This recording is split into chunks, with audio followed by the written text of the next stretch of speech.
This is Inside Geneva. I'm your host, Imogen Folks, and this is a Swiss Info production. In today's programme, it is safe to say that the declaration before us may be destined to occupy an honourable place in the procession of positive landmarks in human history. We stand today at the threshold of a great event, both in the life of the United Nations and in the life of mankind. This Universal Declaration of Human Rights may well become the international Magna Carta of all men everywhere. hello and welcome again to Inside Geneva. I'm Imogen Folks. Now, as many of our listeners may know, it's 75 years since the world united around a groundbreaking document, the Universal Declaration of Human Rights. What has to happen in this world so that we come to this never again attitude? It was supposed to be the world's definitive never again moment. The terrible violence and brutality of the Second World War would be consigned to history. So how's that working out? Inside Geneva asked the men and women who have led the UN's human rights work over the years. Yes, it is an impossible mission to try to guarantee all human rights, social, economic, political, cultural, of the whole people of the world. I remember feeling to myself, I'm going to get on top of this somehow. This job is impossible. Everything is very, very difficult. It's extremely hard work, but I'm somehow going to get on top of it. And it got better. The United States has not ratified the Convention on the Rights of the Child, or CEDAW, Convention Against Discrimination of Women. And they told me that's because they're a democracy, they have their own institutions. How do you confront governments who are violating human rights, especially if they are superpowers? To be the megaphone for the denunciation of injustices at some point becomes counterproductive because it just illuminates how impotent the system is. Someone asked me, possibly even you, asked me about Donald Trump. And I said, yes, I think he's dangerous. And that became the headline out of the press conference. There was lots of pressure, lots of criticism, but you know what? There was this saying in the office, when everybody criticizes, they're not going back. In today's edition, we're going to hear highlights of those in-depth interviews. The job of UN Human Rights Commissioner has been called the UN's hardest. No handing out food, medicines or shelter. Instead, the Human Rights Chief has to tell governments when they're treating their citizens badly. So why take the job? Let's start with José Ayala Lasso, a diplomat from Ecuador. He became the very first commissioner when the job was created in the mid-1990s. Indeed, I was always, during my diplomatic career, interested in human rights.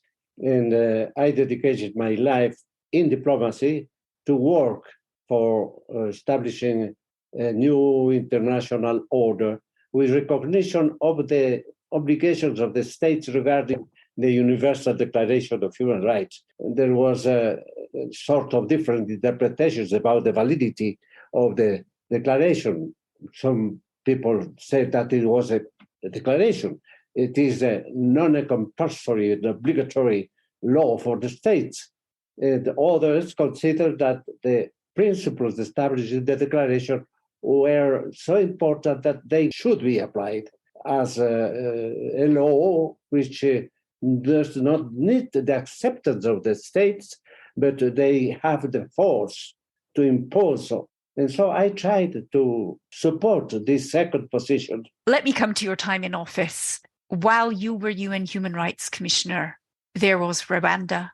This must have been very difficult. Indeed. I took office on the beginning of March, if I remember well. And less than a week after taking office in Geneva, I was observing what was happening in Rwanda. And it was absolutely necessary to do something. So I decided to go to Rwanda to see what can I do? What could I do in those circumstances? My office was not yet really established. I had not $1, and I went with 2 advisors. And what I saw in Rwanda was terrible. I was obliged to work together with the general, the Canadian chief of the armed forces, in lands where you found hundreds and thousands of killed people in the most outrageous manner. So it was terrible. The impression I received was an impression of drama, of criminality, of not to believe on human nature and goodness of human nature. But that was my sentimental reaction. I was also an administrative officer of the United Nations, and I was obliged to do something to resolve the problem. The only actions I considered useful in those moments were to talk with the government, which was presided by the Hutus, and to talk with the chief of the rebellion, General Kagame, a Tutsi. You said you reacted you described it as a sentimental way, a human way, many would say, but you also had to do something. But still confronted by what you saw in Rwanda, did you ever wonder, what's the point? Can I achieve anything? Yeah. When I was appointed, many officers of the United Nations, ambassadors, and of the American government offered a dinner to me. And one of the senators of the United States made a speech. And he said to me in the speech, "You have accepted an impossible mission." And I said, yes, it is an impossible mission to try to guarantee the effectiveness of all human rights, social, economic, and political, cultural, even the right to development of the whole people of the world. I said, that is an impossible, but something should begin.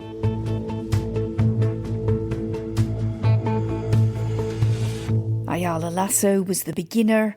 Next in the human rights hot seat, Ireland's Mary Robinson. Well, I grew up in the west of Ireland. My parents were both medical doctors, though my mother didn't practice as a GP after 5 of us arrived in 6 years in a good Catholic tradition. I was wedged between those brothers, and that gave me a very early interest in human rights and gender equality and using my elbows and everything it took. Because my parents would say to me over and over again, you have the same opportunities. We will give you the same chances. We regard you as totally equal to your 4 brothers. But Irish society wasn't doing that. Mary Robinson became a lawyer, then President of Ireland, and then she was asked to become UN Human Rights Chief. All my knowledgeable friends said, Mary, I wouldn't take that job. Anyway, when I arrived in Geneva, I found that our office was in the back of the Palais des Nations, a very low position. And I went on a very difficult trip back to Rwanda, where I had had 3 welcomed visits as President of Ireland. But when I arrived wearing my UN hat, they utterly disregarded and, in effect, kind of humiliated me. I had difficulty meeting Kagame, whom I had met at all the other visits. Why do you think that was? Because of the UN record. You know, they were very anti-UN. When I went back to Ireland after that visit to Uganda first, and then Rwanda, and then South Africa, I was exhausted. I was taking sleeping pills, and my mental health was being affected. And I had a brother, a doctor, and said, Mary, you're on the verge of a mental breakdown. And when I heard my brother saying that, I thought, no, I'm not. No way. And I threw away the sleeping pills, and I kind of took another fortnight to rest. And I came back, and I remember feeling to myself, I'm going to get on top of this somehow. This job is impossible. Everything is very, very difficult. It's extremely hard work, but I'm somehow going to get on top of it. And it got better. But just the second person to hold the job, she still found she had to struggle to get human rights on the UN's agenda. Kofi Annan had introduced his reform. He took up the post in January 1997, some months earlier. And in July, he had his reform package, which he had highlighted the importance of 4 areas: peace and security, development, economic, and humanitarian. And he said human rights has to be part of all of those. So the High Commissioner for Human Rights uniquely would be a member of all 4. Well, I can tell you, when I was there, human rights was spoken about. When I was not there, nobody else was speaking about human rights, and nobody else was there to speak about human rights. So I gave a Romanes lecture in Oxford, and I said that the United Nations had lost the plot on human rights. And I gave chapter and verse of some of the problems. And the following morning, I got a call from my boss saying, "Mary, you can't criticize the UN. You're in the UN now." And I said, "Well, when you appointed me, or Secretary General, you said I should remain an outsider mentally for as long as possible." And he said, no, you can't criticize the UN when you're in it. And I said, "Well, I'm going to do my job as best I can," and left it at that. Do you see that, looking back, as perhaps one of your biggest achievements is helping the UN re-find the plot on human rights? I think possibly helping to do that, because over and over again, I kept saying to myself, I represent the first 3 words of the Charter of the United Nations: we the peoples. That's what I represent, not the states. I realized I had no power as such. I had no big stick. I had no executive way of trying to get people to do what I dearly wanted them to do. So the only way that I could bring attention to human rights problems was going there. And I found myself my batteries would get charged by the belief in human rights of those who knew, because they were deprived of their rights, how important they were, whether they were voting rights, whether they were economic and social rights, whether they were rights to a fair, uncorrupt political system, whatever. With the start of the new millennium, it was Louise Arbour of Canada's turn to take the job. I was educated in an extremely homogeneous environment, in a kind of girls' Catholic convent school that became a classical college. And so essentially I was educated by women. I was raised by my mother, just with my brother. My father left when I was quite young. And then I was educated by nuns with a bunch of girls until I was 20 years old and went to law school. So maybe my interest in pluralism and may come in reaction to having been so cloistered, is that the word, or sort of restricted in my horizons when I was growing up. Arbour had already combined her legal training with human rights. Serving on the International Tribunal for former Yugoslavia, she indicted former Serb leader Slobodan Milosevic for war crimes. I would have never thought that in my lifetime criminal law would take this international positioning. After the Nuremberg trials in Tokyo, despite all kinds of multilateral efforts, it looked like this was not going to happen.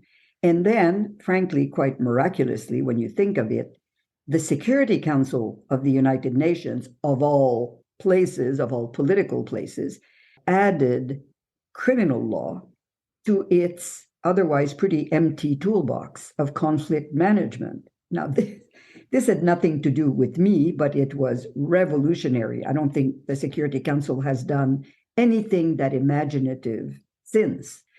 And that's why the indictment of Milosevic was important. If I did not firmly believe that one day he would stand trial in The Hague, I wouldn't waste my time doing this really hard job. I'd move on and do something that is more anchored in reality. It was anchored in reality, even though at the time I signed the indictment, I could not have written the script on how this would all unfold, but I was really persuaded. The long arm of the law is very patient.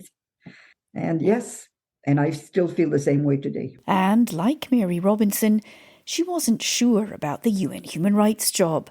Unlike a lawyer or a judge, the UN human rights chief can't prosecute or sentence. When you arrive in the role of High Commissioner for Human Rights, I think that's part of the dilemma. How do you use your voice? Because I think to be the megaphone for the denunciation of injustices at some point becomes counterproductive, because it just illuminates how impotent the system is. It's like you scream in the wilderness and it yields absolutely no remedial action. Interestingly, just earlier today, I was talking to somebody about the fact that we're going to celebrate the 75th anniversary of the Universal Declaration of Human Rights. Do you think this century there has been, maybe dating from 9/11, an erosion? Do we care about them less? Do we respect them less? Yes. I don't think we're in a particularly good place, which doesn't mean that the project is over and we should just abandon an ideal that I still believe is more than worth pursuing. I think the human rights framework as an organizing principle for humanity is unbeatable. I think it's more than a worthwhile project. And I see a couple of fault lines in the project. The dominance of the Western embrace of the agenda has had, I think, two consequences. The first one is, as the West was promoting its so-called values, others started to notice that, happily for the West, its values always coincided with its interests, which I think generated a lot of skepticism about the bona fides of the entire enterprise. I think that's the first consequence. And the second one is the West, and I say the West, I mean, we understand each other. I mean, Europe, America, we're always in a position of asking others to do something that was hard for them to do. But when it came a time where the West was asked to do something that was hard for it to do, it choked. And the examples of, I think, the post 9/11 world showed how the US was very quick to even reconsider fundamental norms like the absolute prohibition on torture. All of a sudden, well, it was just so inconvenient that it could be overlooked.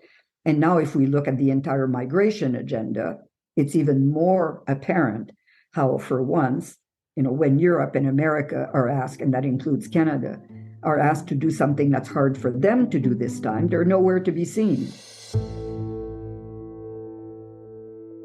Was it time then for a human rights chief from the global south? South Africa's Navi Pillay was next. We grew up under apartheid and we realized there's something very unfair here. Our teachers were afraid to talk about, they would teach us democracy in Greece, but not, why don't we have democracy in South Africa? Because if they did touch on any subject that the regime thought was political, the teachers would lose their jobs. And I know one who was summarily fired, and all she did was cut out press cuttings of topical news and put it up on a chart in her classroom. This was in high school. So therefore, the fear about something not right out there and the urge to do something about it. We were, I think, quite an alert lot there in high school. Like Arbour, Pillay was a lawyer, and she had also served on an international tribunal, this one for Rwanda. And she too turned down the human rights job when first offered it. I said no because I had already packed my winter coats away. I was coming back home to sunny South Africa, where I would have had the opportunity to serve on the Constitutional Court. That was my plan. And when Ban Ki-moon, the Secretary General, interviewed me, he said, no, we need you now. The states need you. We can't not have a high commissioner. You have to respond to a call that's made to you, a trust that people place in you. Really, I mean, these look like highly laudable goals. So if you ask me, so what moved me from where I wanted to go to this was the Secretary General saying, we need you now. Looking back, what were your biggest challenges? Or do you have standout successes? I mean, this is a hard job in the sense that you have to tell governments they're behaving badly. I'll tell you what they said to me, ambassadors and, politicians, heads of state and so on. They respected that I was a judge, and as a judge, that I listen. So even Israel complimented me in bringing a balance, meaning I included their point of view in my reports. That's what you have to do. you stick to the UN principles. I would constantly remind them, you passed this international convention, yeah, and you've undertaken obligations, so you have to carry that out. Did you feel that big, powerful countries, we could say China, Russia, the United States, do they escape scrutiny because of their power? They do. They do. The United States has not ratified the Convention on the Rights of the Child, or CEDAW, Convention Against Discrimination of Women. And they told me that's because they're a democracy, they have their own institutions. But they do escape international scrutiny that they push for in respect of other states. Yes, there is some double standards there. People need to be reminded that they have a role to play.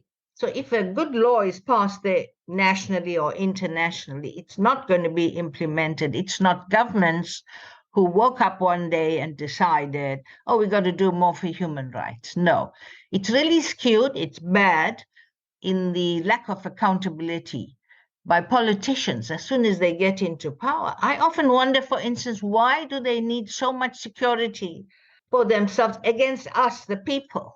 It should be the other way around. You don't need to surround yourself with security as if we, the people, are going to attack them. I think then after 75 years of this, there has to be a revolutionary change where people should realize their own power and worth and reassert and demand that they be included in all discussions. The collective opposition to apartheid. I see all these as victories of having this Universal Declaration of Human Rights, a common standard that every state actually has agreed. No state has distanced itself from that treaty. So I see hope in that, and I feel these are the tools that civil society has. So we're beginning to see, maybe, a pattern. Dedicated people who take the job, even though they know it hasn't got much power, apart from the power to speak out. Our next human rights chief, Zeid Ra'ad Al Hussein from Jordan, became famous for that, though he admits he didn't think much about human rights growing up. No, I was far too immature and delinquent to be thinking lofty ideas and profound thoughts. It really was my first proper working experience after I did my military service in Jordan, which took me to UN peacekeeping and 2 years of service in the Balkans from early 1994 to early 1996, that first exposed me to the enormity of atrocity crimes, the overwhelming emotional response one feels, the revulsion one experiences, the senselessness of it all.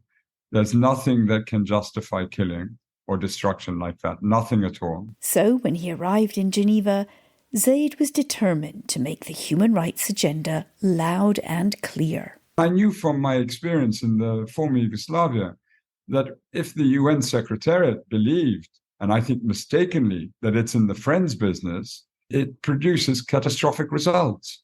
The UN is not there to become friendly with the member states. We were in the respect business, not in the friends business. For me, it mattered little whether they hated me or they disliked me or so forth. I think the point was, were they wary of me enough to take me seriously and to respond in kind? And I think that's what matters. And if you're concerned about maintaining easy relationships or being comfortable, then that's not the job for you. I'm sorry. That's my view of it. I sort of felt I knew I could push and governments could take it. And in many respects, ambassadors would come after the telling off that I would give them, would come up to me privately and say, my government deserved it. And thank you for saying it. And I'm going to oppose you publicly, but it was the right thing to say. You very famously made a speech about xenophobes, populists, and racists, and you were talking about political leaders, Viktor Orban in Hungary, Nigel Farage, UK, and notably Donald Trump in the United States. Yeah, it was halfway through my term as High Commissioner. And I think from the initial 2 years, I thought, well, whoever the High Commissioner is, you're going to have and face ad hominem attacks, even if you were only to speak critically of the conduct of states when they were violating the rights of their own people and very much against the obligations that they themselves took on. And I think I got to halfway and I thought, well, it's not pointed enough. And it's not just governments, because governments are not monolithic structures. It's individuals who head these governments who pour this poison into their societies. And it's a well-known poison. It's not a new poison, what they're doing. And so I felt when I had the occasion to speak in The Hague, I felt it was the right time to, and I think I was, yes, the first, if not the only UN official to go after these leaders or so-called leaders, because they may be leaders in official sense, but there's nothing about them that I think, there's very little about them that I'd want to see in my own children. I mean, the opposite of someone like Nelson Mandela, who's a real leader, someone who you deeply respect.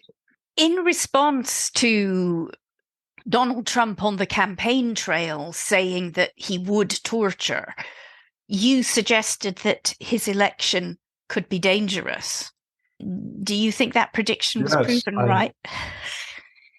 Yeah, I think so. I mean, I remember the occasion. You may even have been there. It was a press conference. And I think I spoke for about an hour and a half about everything else. And then someone asked me, possibly even you, asked me about Donald Trump. And I said, yes, I think he's dangerous. And that became the headline out of the press conference. I mean, how could you not think that? I mean, how could anyone not think that? Any thinking person, that is. Everyone brings their own style to the job, but our next human rights chief brought what no one else had, her own personal experience of repression and violations. Michelle Bachelet grew up under Chile's violent military dictatorship, but always believed in human rights. Yes, even though maybe at that period of time, I might not call it human rights, because probably I was not so aware about the concepts and the Universal Declaration and so on. But since I was a child, I was always trying to, if I would say, ensure that people will receive the dignity, the respect that they deserve. But those views in 1970s Chile could be dangerous. Bachelet's father, who supported a constitutional democracy, was arrested. My father was in prison. He died because of torture. And I mean, he was in prison because he was a constitutionalist. He was against the coup d'etat and the military itself. They took him and tortured him. And so he had a heart attack and he died because of the heart attack in the jail. And then, of course, we were against the dictatorship. So we did political work, but underground, of course. So once, but there was a friend of my mom, and she and the torture gave the name of my mother. And then they went home and they took us, me and my mom, to Villa Grimaldi. That's a torture center. I mean, what you didn't know at that time when you were in those places that you were disappeared. Your family didn't know where you were. The thing is not to know what's going to happen, how long that is going to last, what will be. I mean, of course, they separated me from my mom as well. So I didn't know how she was. Yeah. But on the other hand, you felt that all those things were also what was going on in the country, that you needed to be as strong as possible and not to fail and not to, how could I say, confess things that could harm other people. When democracy returned to Chile, Bachelet became a successful politician, serving twice as her country's president. Then, just as she was planning to spend more time with her family, UN Secretary-General Antonio Guterres asked her to become human rights chief. At the beginning, I was saying to him, look, my mom is old. The truth is I've been living in my family for a long time in a second place. But the situation was very difficult in the world. It was not as now, it's even worse, but it was very difficult. So he told me, please, Michelle, please apply because really I need it. And I talked to my mom. She was at that time like 90 years old. And she said to me, go ahead because this is very important and so on. Bachelet began to research what the job required. I started reading, and one of the articles that really impacted me was the impossible job. Because the High Commissioner has to be the voice of the voiceless. So you have to denounce situations that needs to be known and try to ensure that governments do the right thing. But on the other hand, you need to support governments. You need to build trust with them. It's a very complex, because if you're telling you are a bad guy or bad government because you are violating the rights of your people, but on the other hand, ask them, I want to support you. In that sense, I feel that the political experience is very useful for that, because you had to negotiate or to put yourself in the shoes of the other person. Most complex of all, the UN's approach to China and widespread evidence of oppression of the Uyghur Muslim community. Bachelet had commissioned a report, but then waited and waited to publish it. Pressures came from everywhere. Every time I had meetings with the European Union, the question will come, and maybe then when you come, etc. So probably because I understand what politics is and what geopolitics is, I knew that was part of the job. I knew this will happen anyway.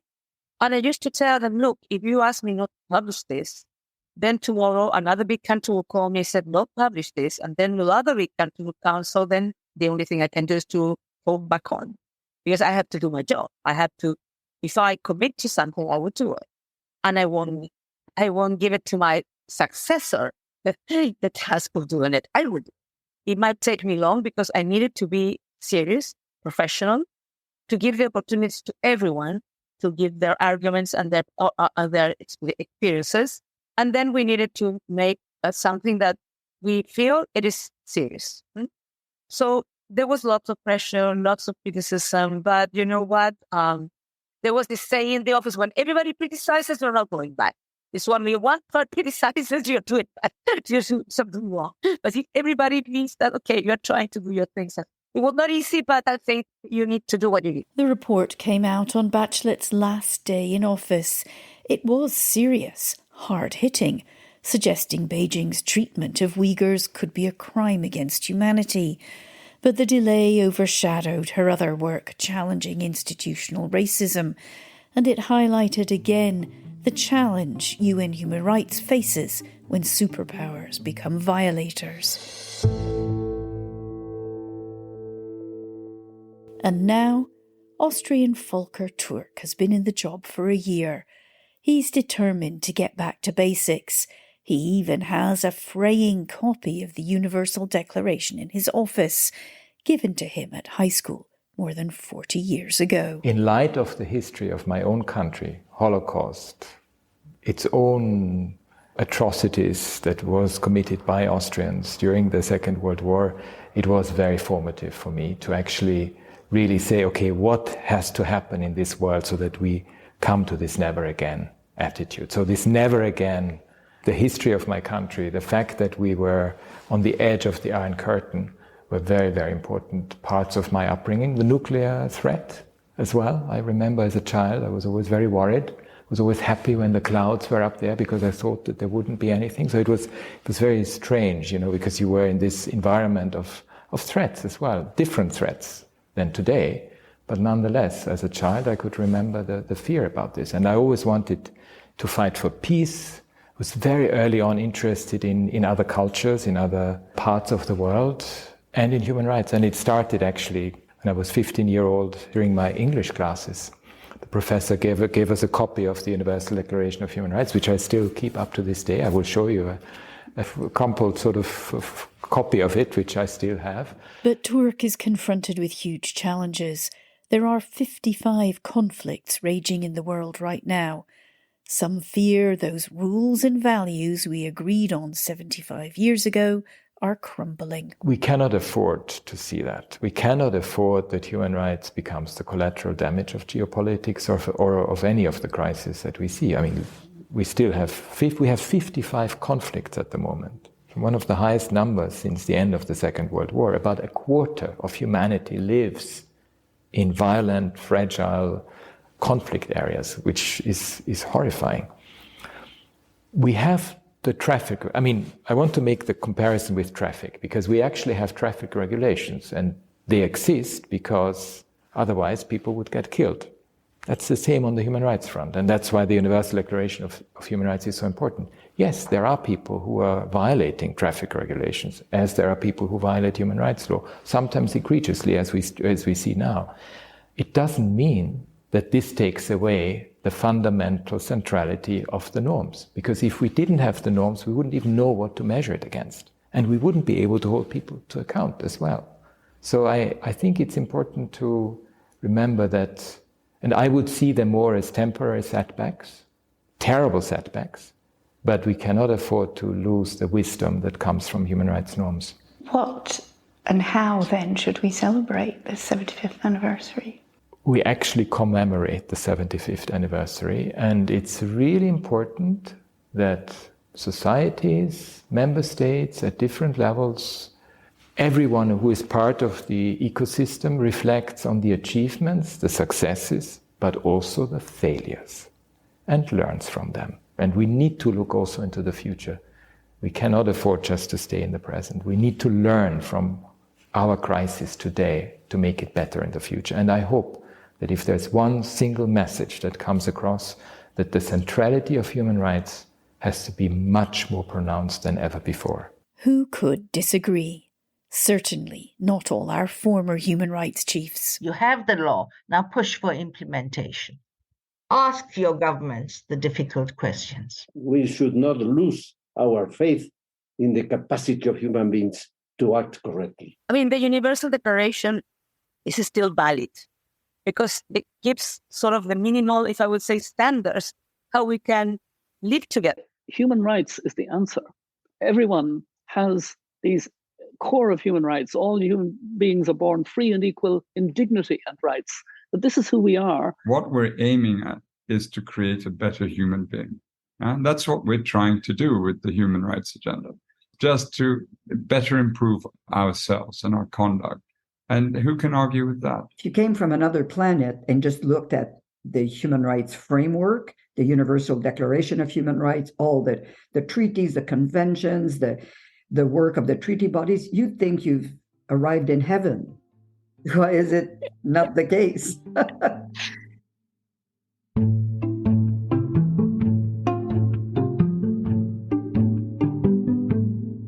Why, indeed, that's a question we should all perhaps be asking our governments, our friends, our neighbours, and ourselves. That brings us to the end of this edition of Inside Geneva. My thanks to all the human rights commissioners who so generously shared their time and their thoughts with me. And if what you've heard here has whetted your appetite, you can hear each of these exclusive interviews in full on Inside Geneva. Each has their own individual episode. You can find them wherever you get your podcasts.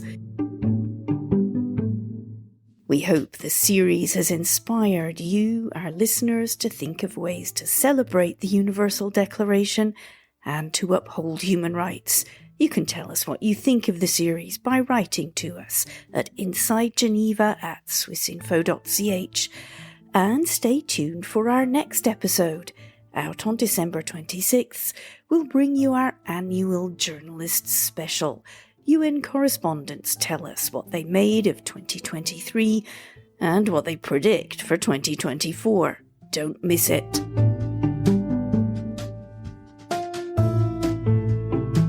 A reminder you've been listening to Inside Geneva from Swissinfo, the international public media company of Switzerland. Available in many languages as well as English. Check out our other content at www.swissinfo.ch. I'm Imogen Folks. Thanks again for listening, and do join us next time on Inside Geneva.